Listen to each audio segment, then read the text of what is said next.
네, 우리 인사합니다. 할렐루야 샬롬 하고 인사합니다. 할렐루야 샬롬 샬롬 샬롬 샬롬 샬롬 샬롬 샬롬. 하나님 사랑합니다. 여러분 주 안에서 사랑합니다. 오늘 로마서 2장 17절에서 29절 종교인의 죄 조금 길죠.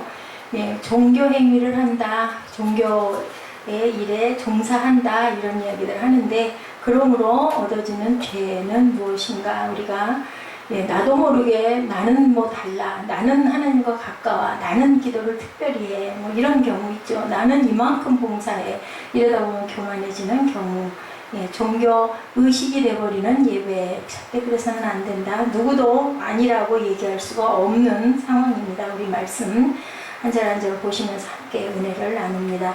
로마서 1장 18절에 하나님의 진노가 불의로 진리를 막는 사람들의 모든 경건치 않음과 불의에 대하여 하늘로 쫓아 나타나나니, 이렇게 말씀 증거합니다. 죄에 대한 하나님의 심판은 거짓도 불의도 변함도 없다. 누구도 피할 수 없다. 다윗 같은 하나님이 마음이 합한 자다 하는 다윗에게도 잘못된 죄는 절대로 하나님께서 그냥 넘어가지 않으신다. 죄에 대한 하나님의 심판은 어제나 오늘이나 또한 내일도 마지막 때까지 절대로 변함이 없다. 하나님이 하시는 데는 1.1획도 틀림이 없다라는 말씀입니다. 반드시 불의로 진리를 막는 모든 사람에게 하늘로부터 하나님의 심판과 진노는 나타난다라는 말씀을 합니다. 로마서의 핵심 구절 1장 16절 17절, 내가 복음을 부끄러우지 아니하노니 이 복음은 모든 믿는 자에게 구원을 주시는 하나님의 능력이 됨이라. 첫째는 유대인에게요 또한 헬라인에게구나. 복음에는 하나님의 의가 나타나서 믿음으로 믿음에 이르게 하나니 기록된 바 오직 의는 믿음으로 말미암아 살리라 함과 같으니라. 이 구절이 중심 구절이다. 모든 로마서의 중심이라고 우리가 지난 시간에 우리 함께 나눈 적이 있습니다. 우리 사무엘은 어렵게 힘든 시간에 이렇게 기다려서 예배를 참석했으니 말씀을 찾아서 열심히 읽고 은혜를 충만하게 받아서 같은 또래의 학생들보다 더 하나님께 사랑받는 사무엘 되기를 주님의 이름으로 축복합니다. 눈 개슴치레하고 감고 앉아갖고 맹하게 있으려면 차라리 잠을 자는 편이 나았을 거예요.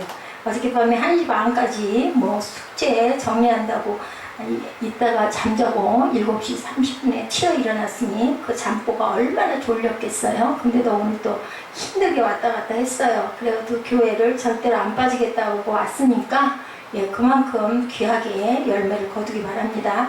로마서의 중심이죠. 주제입니다. 하나님의 복음을 위해 뭐가 쓰여졌다? 로마서가 쓰여졌다 해도 과언이 아니다. 이 복음을 설명하기 위해서 17절의 말씀이 우리가 함께 읽었던 말씀이죠. 하나님의 진로가 불의로 진리를 막는 사람들이 모든 경건치 않음과 불의에 대하여 하늘로 쫓아 나타난다. 하나님의 진노가. 하나님의 진노와 심판에는 이렇게 변함이 없고 거짓이 없고 반드시 불의로 진리를 막는 모든 사람들에게 심판으로 나타난다라고 말씀합니다. 몇 번을 우리가 그 부분을 얘기를 읽고 또 읽어도 부족함이 없을 만큼 아주 귀한 말씀입니다. 사람의 판단에는 실수와 오류가 있지만 하나님의 판단에는 거짓도 오류도 오판도 절대로 없다. 거기에 세 종류의 사람들에 대해서 얘기하는데요. 두 종류를 우리가 함께 말씀을 지난 시간까지 나눴는데 한번 봅니다. 자, 첫 번째는 하나님 믿기를 거부하면서 노골적으로 눈에 띄는 죄를 짓는 무리들에 대해서 하나님의 진노와 심판이 임한다라는 것을 우리가 함께 말씀으로 묵상했습니다. 그들은 하나님이 계심을 알면서도 의도적으로 하나님을 거부하는 사람들, 몰라서 거부하는 게 아니라 계신 것과 진노와 심판이 있다는 것조차도 알면서도 의도적으로 죄를 짓는 무리들, 그죠? 하늘나라가 있다라는 것을 알면은 절대로 우리 그런 얘기 많이 하잖아요. 아내한테 대들고 막 굴면은 간이 어디로 나왔다, 배 밖으로 나왔다, 그런 생각이 들더라고요. 정말 간이 배 밖으로 나왔구나. 자, 썩어질 우상을 썩지 아니할 하나님의 영광과 바꾸어버린 그런 사람들이다. 오죽하면 이런 사람들에게 하나님의 진노와 심판이 어디서부터? 하늘로부터 당연히 나타나죠. 두 번째 종류의 사람들에게는 하나님의 진노와 심판이 역시 나타나는데, 드러난 죄를 짓는 사람들을 심판하고 있는 사람들이다. 나타난 죄를 형벌 받고 있는 그런 사람들 막 그저 오히려 더 막 판단하는. 근데 말씀 그러시잖아요. 너희는 혹시 네 마음 안에는 감추어진 그 죄는 없니? 똑같은 죄가 하나님은 드러난 거나 안 드러난 거나 속속들이 다 파헤쳐 아시기 때문에 똑같이 여기신다라고 말씀합니다. 도덕적으로 그들은 윤리적으로 비교적 흠이 없는 사람들, 율법 잘 지키고, 그죠? 모든 것을 잘 지켜나가고 완벽하게 지켜나가는 그들에게 하나님께서 물으시죠. 네 마음 안에는 혹시 그런 마음 갖고 있는 게 아니냐? 그래서 우리가 마음 중심이 중요하다. 참 근데 좀 억울한 것 같아요. 그렇게라도 지키면 얼마나 대단할까 저는 그런 생각을 합니다. 그렇지도 못하는 사람도 있을 텐데, 그런데 중요한 거는 비판하고 남을 공격하는 것 자체가 하나님께 우리가 사함을 받지 못한다. 왜냐면 똑같이, 그죠? 심판하시겠죠. 그들을 우리가 비판했으니까. 그리고 스스로 자신이 착하고 선하다고 생각하는 사람들, 그래도 나는 너보다 나아. 나는 이만큼 하잖아. 나는 이만큼 예배하잖아. 나는 이만큼 봉사하잖아. 나는 이만큼 헌금하잖아. 이런 생각을 우리가 안 하는 사람이 없을 것 같아요. 예, 11조를 안 하는 사람들이 11조 해놓고는 제일 감동하는 게 누구한테 감동한다? 자기 스스로에게 감동한대요. 예, 저도 그랬던 기억이 있습니다. 건축한 그 헌금 크게 마음으로 정말 갈등을 겪으며, 예, 남편과 다투며, 뭐 그냥 눈치 보며 해놓고는 왠지 모르게 나를 좀 알아주면 좋을 것 같은, 알아볼 것 같은, 놀랬을 것 같은 혼자 흐뭇한 미소를 지었던. 그리고 아무도 아는 척을 안 하잖아요. 당연히 안 하는 게 맞죠. 그랬을 때 뭔지 모르게 조금 씁쓸하고 조금 실망스럽고 이런 마음이 그 마음이었겠구나. 저는 그런 생각을 했습니다. 오늘 본문 읽으면서. 그럴 수 있는 거죠. 그들은 겉으로만 죄를 짓지 않았을 뿐이고 들키지 않았을 뿐이지 마음속으로는 이미 죄를 지었고 짓고 있다는 거죠. 그러니 죄를 짓지 않았다는 사람이 있겠느냐고요. 없는 거죠. 그도 욕심과 야망이 있고 다만 드러나지는 않지만, 그렇지만 그런 위선과 허위 위장의 죄를 하나 더 얹어서 지었을 수도 있다. 아닌 척하면서 시침 빼고 있는 사람들은 오히려 마음속으로 죄 짓는 것이 한결 더 할 수도 있다. 드러난 죄인들은 차라리 그냥 아예 드러났으니까 그걸로 끝이지만, 아닌 척하면서 속으로 그런 마음을 품는 사람들은 오히려 그 허위와 위선이 또 하나의 죄가 될 수도 있다라는 말씀을 합니다. 세상에서는 죄가 드러나기 전까지는 그 사람을 죄인이라고 말하지 않죠. 마음을 어떤 마음을 품었든 그건 상관이 없는데, 하나님의 나라에서는 절대로 그것도 짤없이 용서가 없다. 똑같다라고 말씀합니다. 죄가 드러났건 드러나지 않을 건 똑같다. 오히려 죄가 드러나지 않은 사람들은 아까도 말씀드린 것처럼 위선의 죄도 짓고 있다라는 거죠. 자, 죄는 드러나 있는 것이 더 차라리 편하다. 어디에 있으니까 감옥에 죄 지어서 그냥 죄가를 받고 있는 사람들이 오히려 당당하고 편한데, 누가 불편한가? 드러나지 않는 죄인들은 언제 들킬지 몰라 불안해하고 전전긍긍해하고 아닌 척 굴어야 되고, 예, 그래서 속 다르고 겉 다른 사람들은 죄를 이중으로 짓는다라는 생각을 우리가 한번 해봅니다. 죄가 드러나지 않았다고 괜찮은 것은 없다. 심판하는 사람, 비판하는 사람아, 남의 정죄라는 너희야, 너는 누구냐? 너도 똑같아. 예, 똑같은 죄를 짓지 않았는가라고 하신다는 거죠. 돌 던질 수 있는 자가 아무도 없다. 그래서 예수님께서 죄 없는 자 돌 던져라. 이게 바로 그 말씀인데, 오늘날은 예, 돌 던지는 사람들이 너무나 많습니다. 하나 그냥 매장시키는 것은 눈 깜짝할 사이에 그냥 매장을 시키죠. 예, 돌을 던질 수 있는 사람이 과연 누굴까? 액수의 크고 작은 차이가 있을 뿐이지 비슷한 유형의 죄를 다 짓고 산다.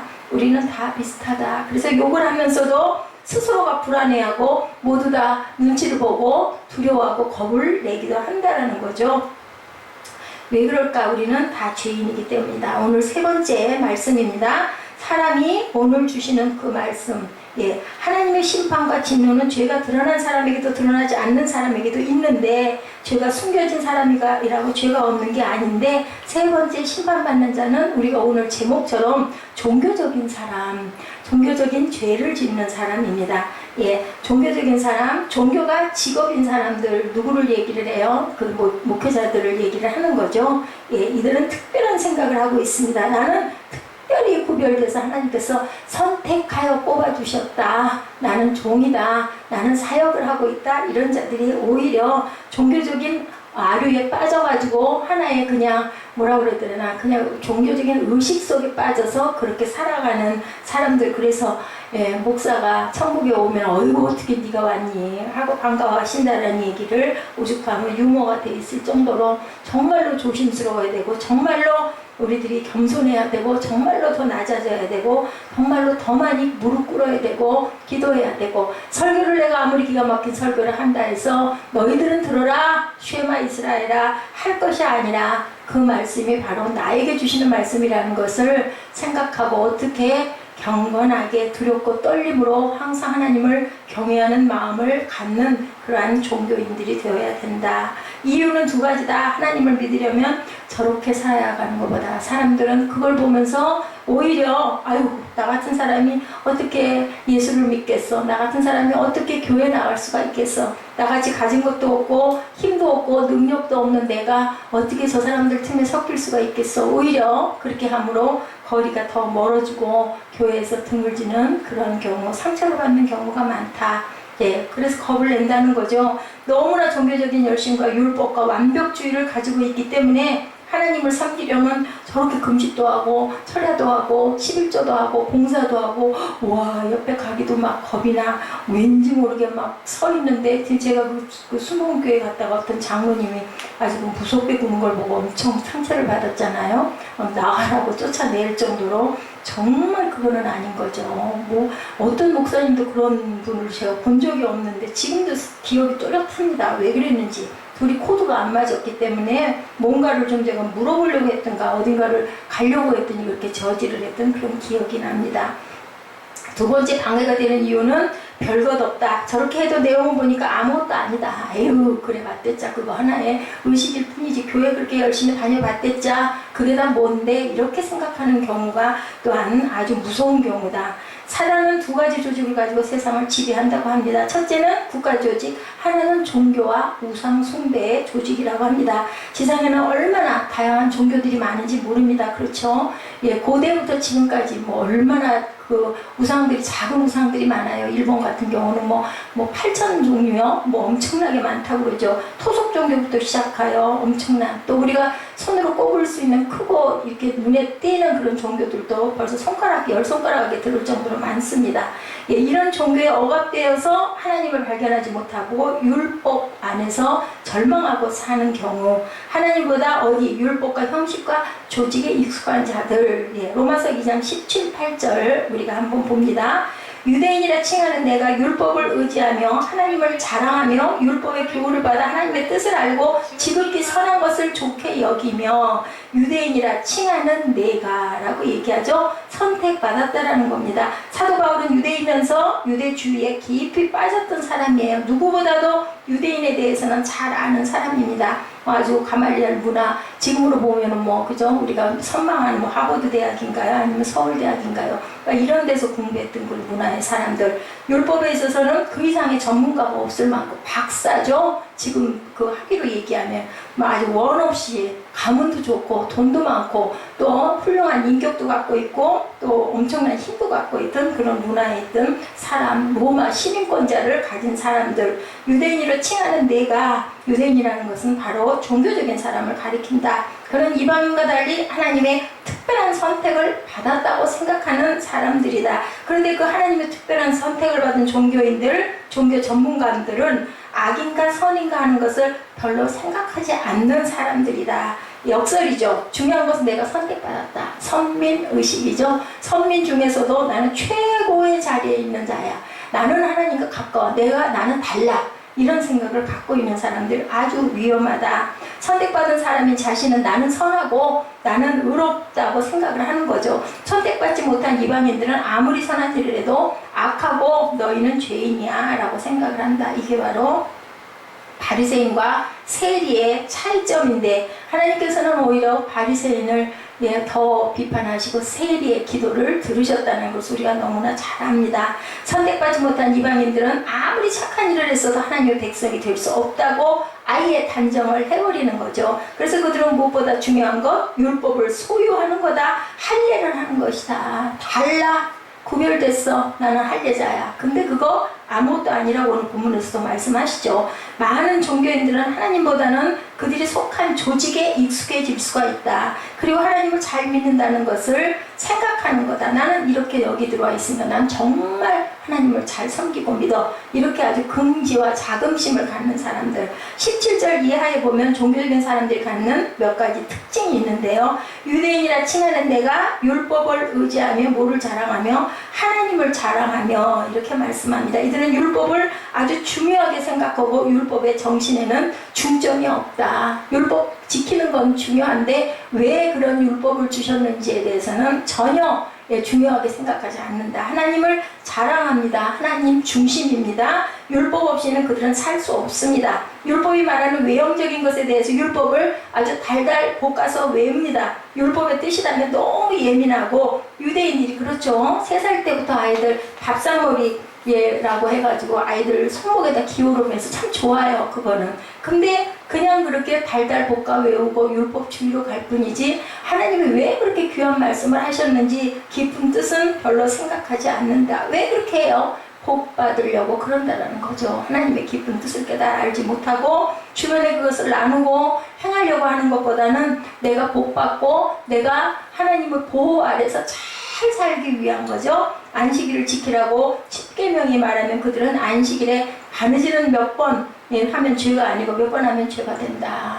몇 번까지는 노동이 아니고 몇 번 이상은 노동이다. 내가 걸음을 3걸음 정도 뛰는 건 괜찮아서 3걸음 뛰고 한 바퀴 굴르고 누워있다가 또다시 3걸음을 뛰는 건 죄가 아니다. 이렇게 자기가 할 것은 열심히 하면서 나는 죄짓지 아니하였다. 뭐예요? 눈 가리고 아웅하는 격으로 그렇게 율법을 엄청나게 세분화해서 지켰던 사람들. 어떤 종류의 물건을 들을 때 얼마까지 무게는 죄가 아니고 그 무게 이상은 죄라고 이렇게 자기들끼리 다 그걸 만들어 놓고 그 틀 안에서 그걸 죄를 지면 어떻게 했어요? 면죄부를 팔았죠. 그 이후에는 이것은 하나님께서 아주 싫어하시는 종교적인 그러한 종교주의자들이라.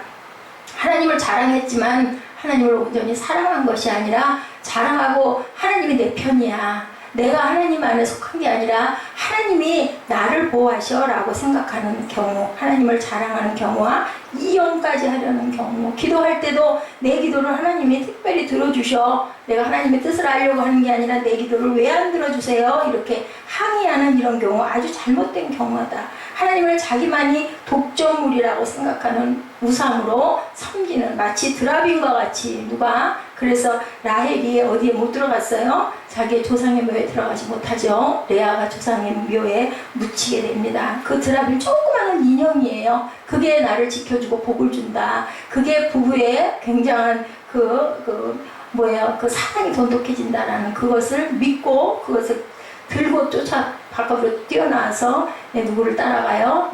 야곱을 따라가는 그런 부분을 우리가 압니다. 이 사람들의 두 번째 특징을 18절에서 볼 수 있는데요. 율법의 교훈을 받아 하나님의 뜻을 알고 지극히 선한 것을 좋게 여기며 율법의 교훈대로 하나님의 뜻대로 그들은 정말 지고의 선을 추구합니다. 하나님 시키는 것은 착하게 다 지키고 행하려고 하는데 무엇 하나 율법에서 위배된 것을 했을 때는 어떻게 해요? 회개하는 게 아니라 허겁지겁 감추려고 한다. 나는 온전해. 아니야, 나는 안 틀렸어. 아유, 나는 잘못한 게 없어. 위장하는 거죠. 이게 바로 엄청난 죄다. 이런 사람일수록 자신이 얼마나 위대한가에 대해서 누가 먼저 감격해요? 나 자신이 먼저 감격한다. 그러니까 자기 의에 빠져서 사는 사람들이다. 그리고 남들을, 그런 사람들은 영락없이 엄청나게 비판하는 사람들. 종교인들은 자기 자신에게 이렇게 감격한다. 아까 말씀드렸던 것처럼 11조 해놓고 11조 하는 나를 누가 좀 알아줬으면 나는 이런 의에 빠지는 사람들 모두 다 하나님께서는 온전하다고 얘기하지 않는다. 그렇다면 누가 과연 의로운 사람이겠습니까? 인간 안에는 자랑하고 싶은, 내가 드러나고 싶은 욕심을 다 갖고 있는데요. 하나님께서는 오늘도 이것을 말씀하시죠. 그러니까 종교적인 그러한 부분에 빠져가지고 자기 자신을 감격해하며 남들을 그만 못하다고 비판하는 모든 행위는 죄다라고 말씀하세요. 아까 말씀드린 것처럼 작가가 아름다운 글을 쓴다고 해서 그 작가가 그 아름다운 글 속에 있는 사람 주인공이 될 수는 없다. 그런 거죠. 설교자가 기가 막힌 설교를 하나님 말씀에 준해서 정확하게 바르게 기가 막히게 전한다 하지만 그 사람도 역시 죄인일 뿐인 하나의 인간이다. 전하면서 스스로 본인도 은혜를 받고 그러지 않은 나의 생활을 내가 반성하고 무릎을 꿇을 줄 아는 자세를 가져야 된다. 항상 부족합니다. 낮고 겸손한 자세를 가져야 된다. 예수님이 말씀하시죠. 잔치석상에 어디에 앉으리까 하고 얘기하니까 뭐라고 그래요? 가장 말석에 앉아라. 그러면 주인이 와서 당신 자리 저리 옮겨가시오 해서 상처받는 일이 없을 것이다. 오히려 왜 거기 앉으세요? 이쪽으로 오세요 하고 상석에 앉혀질 것이니 너는 그렇게 참 예수님은 그 시대에 엄청나게 지혜로우셨던 것 같아요. 나는 이만한데 난 여기 앉아 당연하지. 우리들 막 먼저 좋은 자리 찾아가서 앉으려고 하는데 아니라고 얘기하시는 거죠. 그래서 우리가 성전에서 앉을 때도 항상 저도 참 죄를 많이 졌어요. 안으로 들어가면 나오기 힘들거든요. 내가 끝에 앉으려고 그러고 다른 사람들 안으로 들어가라고 하고 앉아있고 오죽하면 심지어는 딱 가로막고 뭐 누가 오든지 말든지 상관 안 하고 앉아있는 경우 정말 그 잘못한 거죠. 예, 우리가 이렇게 작은 것을 보고 화를 내고 못 참고 그리고 분노하는 그러한 우리일 수밖에 없다. 아무리 귀한 설교를 해봤댔자 생활 안에서 내 생활은 과연 어떠한가? 나는 과연 하나님 말씀에 비춰서 어떤가? 먼저 내가 나를 비춰볼 줄 알아야 된다라고 말씀합니다. 유선자일 경우가 많다. 19절 20절에 우리 함께 읽습니다. 내가 율법에 있는 지식과 진리의 규모를 가진 자로 소경의 길을 인도하는 자요 어두움에 있는 자의 빛이요 어리석은 자의 훈도요 어린아이의 선생이라고 스스로 믿으니 스스로 믿는 사람 누가? 종교인들이 이렇다. 누가? 예, 바리새인들이 그렇다. 유대인들이 그렇다. 남을 쉽게 그런 사람들은 당연히 정죄하고 판단한다. 왜 저자는 저럴까 이렇게 생각을 하게 되죠. 그래서 길 잃은 소경들을 진리로 인도하는 나다. 나는 달라. 그렇기 때문에 그 사람들 내가 이끌고 가는 나는 누군데 이렇게 자기 의가 강하다. 나는 어둠 속에서 방황하는 사람들의 빛이야. 어리석은 자를 위한 교사고 어린 아이들의 선생이라고. 누가? 그 마지막 부분이 아주 중요해요. 스스로 믿는다. 스스로. 네, 남들이 먼저 알아주는 게 아니라 나 스스로 그렇게 생각하고 착각한다. 정말 우리는 어둠을 밝히는 빛일까? 우리가 스스로 돌아보고 생각해야 된다. 소경을 인도하는 사람들일까?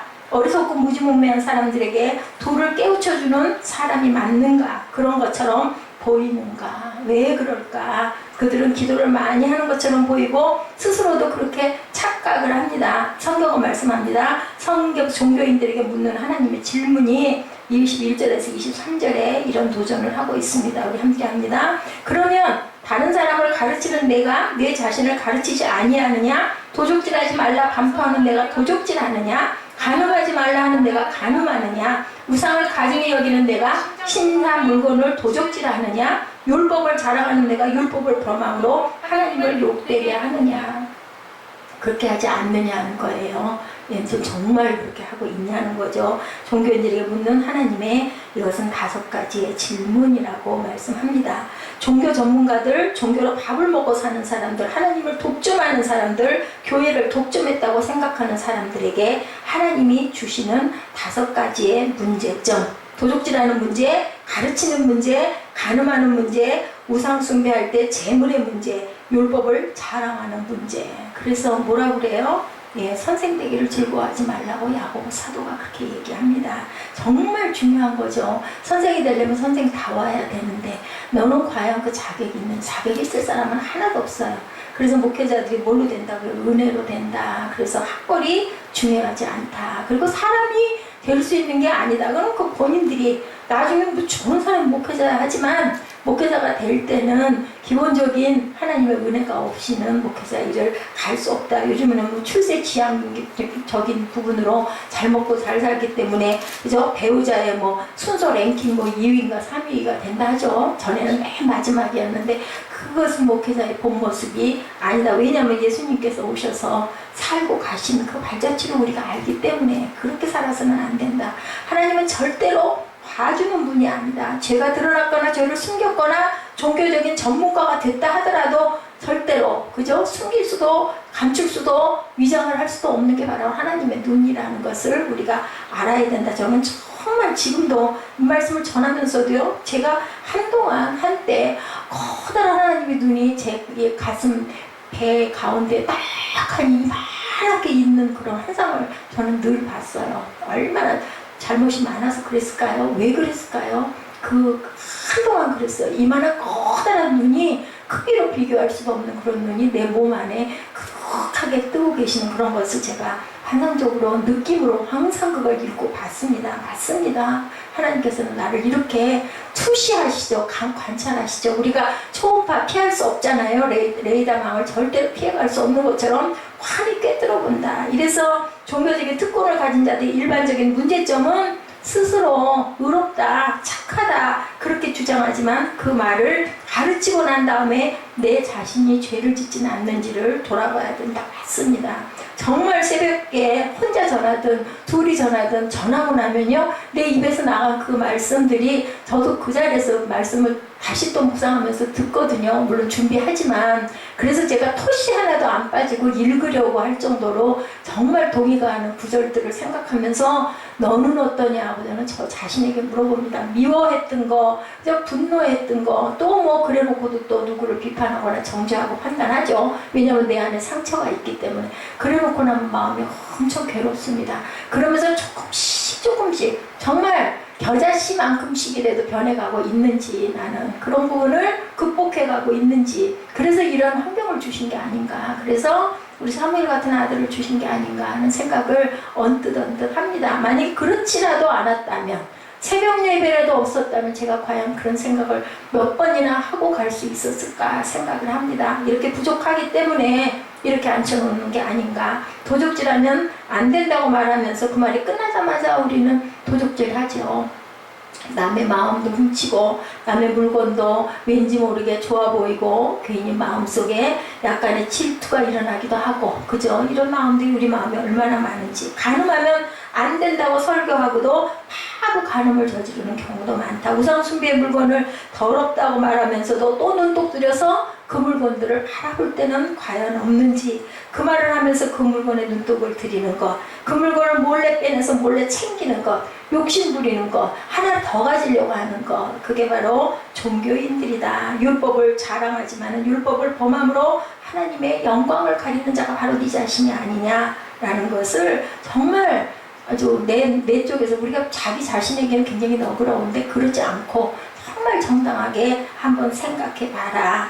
예, 단계적으로 보면 종교인들이 가장 더 더럽다. 왜냐면 알면서 짓기 때문에. 주님이 말씀하시죠? 이제는 내가 너를 어떻게 할 수도 없어. 내가 말하기 전에는 너희들이 몰라서 지은 죄라면 차라리 구제할 방법이지만 알면서 짓는 죄는 어떻게 할 수 없지 않느냐라고 말씀합니다. 다 추악하고 그렇기 때문에 가증스럽다. 그가 가장 거룩한 말을 하고 있기 때문에 오히려 더 그렇다. 아무리 성직자와 하나님의 일꾼이라 할지라도 하나님은 봐주시지 않는다. 내가 너를 알지 못한다. 이 병도 고쳤는데요, 누구에게 이렇게 했는데요 했더니 나는 너를 도무지 알지 못한다라고 말씀한, 굉장히 무서운 얘기예요. 그러면 그 반열에 들어갈 자가 과연 누굴까? 한 사람도 없을 것 같아요. 누구와 같아야 할까요? 세리와 같아야 한다는 거죠. 예, 세리의 고백, 주여 나는 죄인으로서이다. 그죠? 오늘의 말씀의 전부가 이런 부분이에요. 주님 앞에 나와서 교회 나올 때도 종교적으로 나오지 말고 나는 부족합니다. 죄를 닦고 싶습니다 하는 마음으로 나올 줄 알아야 된다. 찬송하고 기도한다고 하나님이 봐주시지 않는다라는 거예요. 온전히 예수 그리스도를 믿고 죄사함을 받고 구원을 이룰 줄 알아야 된다. 우리 행위 때문에 용서받는 것은 절대 아니라는 것을 더 깊이 깨달아 알아라. 구제하고 11조하고 선교하고 봉사하고 새벽기도하고 금식했다고 하나님이 구원을 주시는 게 아니고 죄가 없어지는 것이 아니고 예수 그리스도께서 나를 위하여 십자가에 못 박혀 돌아가셨기 때문에 죄사함을 받았다, 할례 받았다고 영생과 구원이 절대로 있는 게 아니다. 죄가 드러난 사람도 눈물을 흘리며 겸손히 나올 줄 알아야 되고, 죄가 드러나지 않은 사람도 똑같이 겸허한 마음으로 통회하고 자복하고, 주님 내가 이렇게 내 죄가 붉은 죄를 이렇게 지었습니다. 추악합니다. 깨끗이 씻어주옵소서 하고 교회 나올 줄 아는 그러한 사람들이 되어야 된다고 오늘 본문이 말씀합니다. 자, 빌리 그레함이 얘기했다 합니다. 내가 구원받은 것은 내가 수십만 명을 주님 앞에 인도했기 때문이 아니라 내가 죄인이기 때문에 하나님 앞에 구원받았다라고 이렇게 고백했다 그러죠. 우리가 하나님 앞에 내놓을 수 있는 것, 신학을 했다고 구원받을 수 있는 것도 아니고 박사가 됐다고 구원받을 수 있는 것도 아니다. 하나님이 봐주셔서 건져주셔서 구원받았다라는 것. 그래서 그를 영접하고 그 안에서 죄 씻음을 받는 사람만이 구원을 이룬다. 24절입니다. 기록된 바와 같이 하나님의 이름이 너희로 인하여 이방인 중에서 모독을 받는도다. 하나님을 믿는다고 자랑하지 말아라. 하나님의 이름이 누구로 인하여 나로 인하여 이방인 중에서 모독을 받는다. 절대로 믿는다고 성도라고 안심해서는 안 된다. 정말로 예수를 영접했는지, 정말로 예수님이 우리의 구주이신지, 무엇을 줘서 복을 받게 해줘서 그분을 믿는 것은 아닌지 생각해봐라. 구원받는 사람, 용서받는 사람은 다른 사람의 허물에 대해서 절대로 비판하지 않는다. 정죄하지 않는다. 눈물을 흘리며 그를 긍휼히 여기고 기도하는 자여야 한다. 예, 구원받지 않은 의롭다고 한 사람들은 자기보다 조금 못한 사람들을 징계하는데, 혼을 내는데 그래서는 안 된다라는 말씀을 합니다. 예, 의에 대한 갈망이 있는 사람들, 온유함이 있는 사람들을 하나님께서는 용서해 주시는 그러한 마음을 갖고 계시다라고 합니다. 종교적인 것들에 절대 익숙하지 말고, 그것으로 안전하지 말고, 제자 훈련 받았다고 성경 공부 잘한다고 우리가 안심할 수는 없다. 종교성이 절대로 우리를 구원하지 못한다. 25절입니다.